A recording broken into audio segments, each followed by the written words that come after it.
Welcome to the pot, y'all. In this reflection, I'm stirring together the soul of New Orleans, the laughter of old porches, the wisdom of Auntie Roe, and a good helping of spiritual seasoning. This ain't just about gumbo, it's about life, love, and letting things simmer until they're just right. Pull up a seat, grab a spoon, and let's take a journey through flavor and faith. Stirring the Soul, a Gumbo reflection by Kateb Nuri Alem Shunner. Down in New Orleans, where even the air got rhythm and the potholes tell stories, food ain't just something you eat, it's something you feel. It's testimony with a little cayenne. And nothing preaches better than a pot of gumbo. Now when I say gumbo, I mean that real deal, kiss your fingers, soul-soothing, back porch on a Sunday kind of gumbo, the kind that'll make you forget your troubles, or at least make you pass the hot sauce and cry happy tears.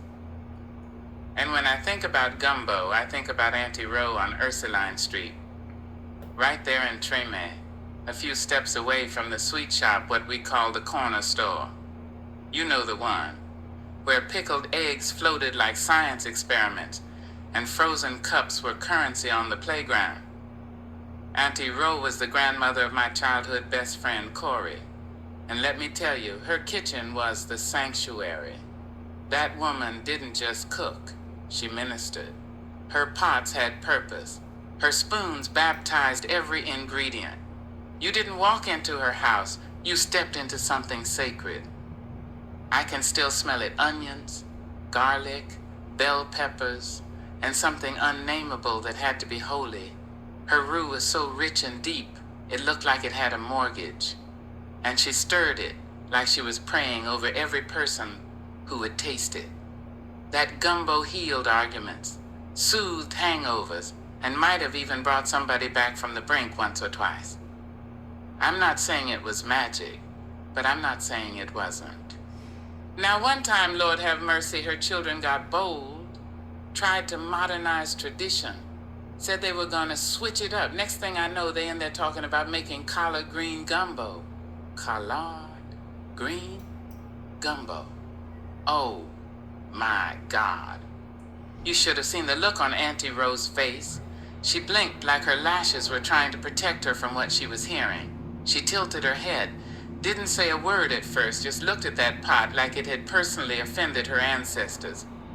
Then she whispered, "Baby, you trying to gentrify Jesus." We laughed so hard, I nearly dropped my bowl. She shook her head and said, "That ain't gumbo, that's confusion." See, gumbo's not just about food, it's about memory. It's a part of soul history. You don't just toss things in because they trendy or on sale. Every piece got a purpose. Every ingredient earned its place, just like life. Auntie Roe would say, "Stir slow, baby. You can't rush flavor and you can't rush faith." And wasn't that the truth?